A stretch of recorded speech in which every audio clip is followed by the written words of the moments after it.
And that's me basically back on the YouTube. So today is Saturday the 7th of March, and today I'm going to take you through a full day of eating. It is a training day, so that means more food, so it's a little bit more exciting, not just for you but for me, because it means I get to eat more. So I have got 6 meals on my plan plus an extra one with post-workout, but I won't say too much about that. I'll take you through it. So meal 1 I'm about to make now. I do look forward to this, and I do have a certain way of how I do all of my meals. So you'll see as I go. At the moment, Kerry is in the background. Chicken is cooking, so she's cooking my whole chicken for today, and also her chicken as she goes meal by meal. So I'm going to get meal 1 made. I'm going to get this down me, and then I'll show you what exactly it is. My thing. So meal 1. It is going to be egg whites, so 200 grams of egg whites, and also 2 whole eggs. So I'm about to get that prepared. I don't put it in a pan. I know most people probably do, but I literally just use this little mixing bowl. I think it was like £1 or something from Morrison's. Put it in there, and I make that. So I've got egg whites, whole eggs, and I add a little bit of black pepper as well to that.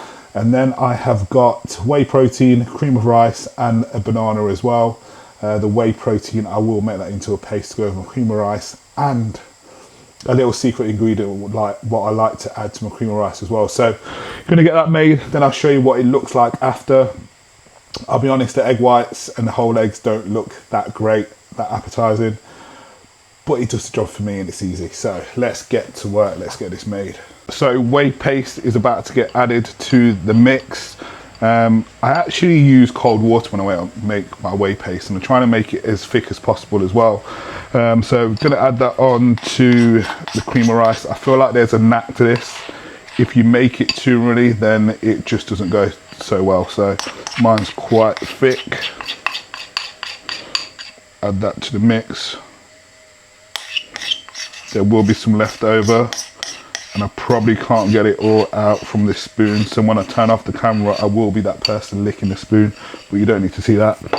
And then cinnamon, definitely always add some of that, just a little bit of flavor. I don't weigh it, I'm not heavy handed, but it does make it taste that a little bit better. And of course, pink salt. So I actually use iodized pink salt. And what I generally do is weigh out my salt for the day. So I have 12 grams. Put it in this pot, and then I just put it evenly over my meals throughout the day. I know some people sometimes struggle with getting the salt in, so I think the easiest thing to do to make sure you've had your salt and you get all your salt in for the day is just to weigh it for the day, and then just make sure by the end of the day it's gone. Salt's really important, just part of your electrolyte balance. Want to make sure your body is in a good state, so your training performance and your daily functions are still good. So add a little bit of pink salt to my cream of rice. I will add some as well to my eggs. You're probably looking at like thinking my eggs look a little bit dry, which they do at this moment in time, but I am going to add some tomato ketchup to that, and then that is my meal 1 sorted. About to get this in. Already had my morning drink, which is glutamine and lemons. I didn't record that, probably do that another time when I do a day in the life. But yeah, meal 1 needs to go in because I am hungry. So pre-workout meal, it is definitely different to what most people will have. It's got something in it carb-wise, what you probably think you mainly have around Christmas time, and it's not Christmas, we're in March, but it's in my plan. So what's in my plate? Jasmine rice, chicken, and also applesauce. Applesauce, simple carb sauce. What it does is raises your blood glucose levels pretty quickly. It is packed with simple sugars, so glucose and fructose, which is a great way to get those energy levels up pre-training. Different to whole apples. Whole apples still have fibre in. Applesauce doesn't have that at all. So the benefit is you won't get no sort of digestive discomfort and cramps, which you could get from apples. So this is a good carb source, a good hack to have. My food is pretty plain. You'll see it from here. There's no sort of seasoning on my chicken. I've had this now the best part of about 3 months. If anyone's followed Kerry's journey on her gut process, she's removed all seasoning, And I've done the same, and to be honest, it's not really bothered me at all. Having things like applesauce and pink salt, which you've seen at the start of the day when I weighed it out in my sort of salt pot, put that on this meal and it tastes great. And if you're someone who's looking for those simple sugars, the simple carb sources pre-training, this is a good hack to have. So you heard it here first. In March, eating applesauce, and it bangs. So I'm going to get this meal in, and then I'll show you what my intra-workout drink is, but also my pre-workout drink as well, because it's more carbs. So making my intra-workout drink now. In fact, it's not even intra-workout drink, it's my pre-workout drink. So I generally take this like 45 minutes before training. So this is part of my pre-workout meal. Yeah, I'll say it's part of my pre-workout meal. So what have I got? I have got 5 grams of creatine that is going to be going into my shaker. Got it just here, literally weighing it out as I go. So creatine, 5 grams. Sorted. A little bit different to what most people might do as well. I'm also putting in some whey protein. It's going to be training for a while, so I'm going to make sure that we've got enough to help to promote the muscle growth, but also to help the recovery process as well.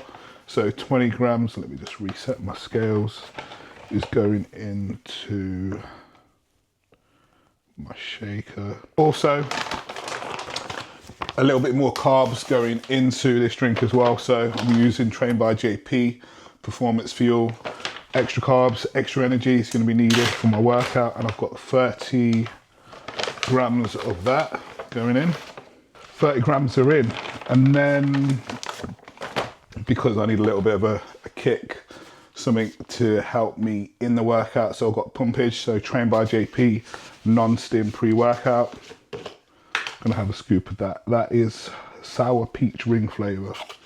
Got to dig deep because the scoop is low. So that is my pre-workout drink 45 minutes before. Doesn't look that great. You probably can't even see it that great. Let me just move this down. This is what it's looking like, all mixed together. And then I've got one extra thing what's going in. Well, not in the drink, but I'll be taking, is magnesium. So, 1 tablet of magnesium. Can you see that? Trained by JP. Anyway, so why magnesium? Magnesium just helps to relax the body. It also helps with muscle contractions. I think most of the time people will really have magnesium like pre-bed to help you relax and help you to sleep. But magnesium's got an important part and an important function in the body as well. It's part of making up your electrolyte balance. So if you're someone who trains and trains with intensity, it is of benefit, I would say, if you did take some magnesium pre-workout. You don't need to overdo it, but something like magnesium biglycinate from Trained by JP is great. It won't give you any sort of digestive discomfort pre-workout, but what it will do is to help to promote something called ATP, adenosine triphosphate. So that's just going to be basically your energy release. That's what's going to help you to be able to produce better muscle contractions, help you as your workout starts to get a little bit more towards the end where you might feel a bit of fatigue. It will help you just to sustain your performance through training. So when Patrick said this to me, I was like, I'm not sure if I want to take magnesium pre-workout. And to be honest, I know people who do take magnesium pre-workout, but for me, I've always associated with me being relaxed, and generally like post-workout, I would have magnesium or Unwind from Trained by JP again, which just had magnesium in, ashwagandha, just to help to relax the body. But you know what? I'm here to learn, and I think that's a good thing around coaching as well. You go to a coach because you put your trust in them. So I'm learning something new, and I've done it. And to be honest, it's not had a negative effect on my training. I'm not falling asleep during training, so it's got a benefit. So again, just another hack, something what could be of benefit for you. 1 tablet of magnesium pre-workout. You probably can't even see it. I'm still learning this whole camera thing, but it's been helpful for me. So just something for you guys to bear in mind. I've been quite big on saying about how I've got my salt during the whole day and spreading that out to help electrolyte balance. Magnesium does the same thing. It's part of that group of different ingredients what helps to manage your energy levels. So a little hack for you. I'm going to get this drink down me, and then I'm going to make my intra-workout. I feel like there's so much going into my pre-workout, intra-workout and post-workout meals. This is part of a very important window when it comes to training and training performance. So it's got to be optimized, and it's got to be specific to you and your needs. And right now in off season, I need all the extra performance gains that I can get. So I'm going to get this down me, and I'll see you back when I'm making my intra-workout. So, intra-workout drink, EAAs from Trained by JP plus hydration, watermelon flavour. I wasn't gonna have this at all, but when I ran out a few months ago, Kerry had this one in the cupboard still, and I was using the fizzy cola bottle flavour before. I hate watermelon as a fruit, so that's why I didn't want to have this, but I was left with this. And you know what? This flavour is actually really good. It's the flavour I go to now. So if you are looking for a different flavour of EAAs, this watermelon flavour is really, really good. But anyway, EAAs, basically essential amino acids. What are essential amino acids? They're the building blocks of protein. Has a really good effect and benefit for your bodies, for helping to maintain and manage bones, organs, muscles. The benefit of this product, it's got hydration as well, and you've probably heard me say it a few times now, but electrolytes are really important with just helping your muscles, recoveries and the growth sort of process as well. So this is good. This covers all bases, so you don't want just your bog standard EAs. If you can get one with hydration as well, it's going to be a benefit. So 15 grams of that, I'll be drinking that through my workout with the aim to finish it before my workout has finished. And then I've got some more water just to have through the rest of my workout as well. So gonna get to the gym, time to train. I've got an upper session today, gonna be training local, so not too far to travel for me. So the next time you'll see me is at the gym.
So upper session is done. I felt quite tired today going into today's session. And that's even on the back of a sleep. I think I had about 7 hours 40 last night. I don't know, maybe it's a weekend thing. Maybe it's just my body getting a little bit heavier, moving a little bit more. That was my second upper session in a row. So currently I've got 3 sessions a week, which are focused on upper body, and then 1 leg session. So I've got a 3-day upper split rotation and then 1 leg session. So currently 2 days on, 1 day off. Today's upper session did have a bit of back, a bit of chest and a bit of delts in as well. And then triceps to finish off. But good session ticked off. Today, now, what am I going to do? I'm going to go get my post-workout. Because I was trained local, I didn't take my post-workout meal with me. I generally have my post-workout within sort of 10 minutes. The other gym I train at, it would just take me about 25 minutes to get back home. So I generally take it with me, and I'm taking pretty much the whole house with me. But this gym is local, about a 2 minutes drive to get back home. So the next time you see me, I'll be having my post-workout. So back home, about to have my post-workout. So I've got 7 lightly salted rice cakes. I have 20 grams of whey protein. I've already made that. That is in the shaker bottle. And then I've got the highlight, what goes with this meal is jam. So 50 grams of jam about to be weighed. To be honest, I really do like this meal. Jam is pretty much simple sugars. So during training, we use something called glycogen, and our body uses that up. So the quickest thing post-workout is to get some simple sugars in, just to replace that what's been lost during workout. So jam is a great source to have for that. And the protein, the whey protein, is just to help the recovery process as well. So I've got 7 rice cakes. How I generally do this, because my jam is 50 grams, I'll eat 2 rice cakes without any jam, and then pretty much I'll put jam on the other 5 rice cakes. I'm not weighing sort of what's 10 grams of jam per rice cakes, what's left. But it pretty much works out well, so you get a good amount of jam on the rice cake. So that's my immediate post-workout sort of snack, just to help the recovery process after training. And then I've got my bigger post-workout meal as well, what I'll show you once I've finished this one. Meal 2 of the day. jasmine rice, chicken, mixed veg, and 5 grams of olive oil as well. How I generally do my rice. So on a training day, meal 2 and meal 4 is 120 grams of jasmine rice. So what I would do is combine both of those meals together when I cook the rice. That's 240 in total. Little rice cooker thing where you can just literally put it in the microwave. So after I've washed the rice, just put it in the microwave. Then I half it, so at least I know I've got the exact amount for those 2 meals. And then my 5th meal of the day, when I've only got 100 grams of rice, I'll just cook 100 grams of rice separately. So that's my hack, just to make sure that I've got the right amounts for each meal. Makes it a little bit easier as well. So going to get meal 2 in, probably seen that I have got some ketchup on there as well. So low sugar and salt, ketchup, and also some lighter than light mayonnaise as well. And Kerry has got something to say. Go on. I've got something to say. This is literally a game changer. We used to have a rice cooker, didn't we? It makes me laugh because I'm thinking about the time when I couldn't cook rice and I used to burn it in a pan. But yeah, this is literally a game changer. I've told so many clients about it. You probably have as well. Because it's so quick and easy. It's so quick and easy just to sling it in here and put it in the microwave, because a rice cooker just takes so much longer. Yeah, get one of these. It's Amazon. It's like Sistema or something like that. And to be fair, when we do go away for competition and stuff, we just pack this as well, because it's just easy and convenient as well. Costs probably about £10 if that. If you do go to Curry's as well, I'm sure Curry's sell it as well. So yeah, bit of a game changer. Easy to cook the rice, and it matches mouth. That too. I'm going to eat on that note. So my post-workout meal is going in now. So in fact, my post-workout meal is going in. 120 grams of vanilla cream of rice, almost using a spoon. Also got bananas in there and a little bit of whey, so 30 grams of whey. And for my protein source, my main protein source, it's beef mince. And I've also got 10 grams of olive oil in that as well. Unwind post-workout. I have this after every training session. Just helps my recovery process, helps to bring my body back into a relaxed state. 2 different forms of magnesium in there. It's got L-theanine. It's also got ashwagandha. Just helps to relax the body. This is great, just not on a training day. So if you ever feel sort of stressed, want to de-stress and do exactly what it says, which is unwind, this is a great product again from Trained by JP. So about to have this meal now. This is what I class as my real post-workout meal, but the jam meal and rice cakes was pretty banging. And what I generally have this about half an hour after training, 45 minutes max. But normally if I was training at the other gym, what's a little bit further from my house, I would take both of these meals with me, just in case I get stuck in traffic or something comes up. I want to know that I've got my meals with me. So today it was a little bit easier. I didn't have to pack the whole house, which could you imagine taking cream of rice, rice cakes, jam, mince, cinnamon, bananas, the whole works. It would have been quite a bit, but I'm going to get this meal in now and then I'll show you what the rest of my food is for the day. So 5th meal of the day going in. It is one of my favourite meals. To be fair, I like all my food. So I can't really complain about that. So it is jasmine rice, salmon, and mixed veg. Normally with this meal I have kimchi, but I can't really complain because I didn't make this. Time was against me. Kerry did, she forgot, but I'm not gonna be mad at her for it because she helped me out. So I'm gonna get this meal in now on the move. The next meal will be my last meal of the day, but first of all, salmon's got to go down. Last meal of the day. The glasses are on. I'm not wearing this for fashion. It definitely would not be good for fashion. Basically, to try and help me to get sleep better, which is why I've got these blue light blockers on. Last meal is egg whites, 1 whole egg, almond butter, and also wholemeal bread. I don't even know what I have to think about that. A little bit of pink salt as well. Great last meal. Protein is going to help growth repair. You've got the wholemeal bread, which is just going to be a slow release of carbs, so it's not going to spike your blood sugars, and almond butter is just a great source of healthy fat. So that is me over and out. I'm going to eat and go to sleep because I am tired. Peace.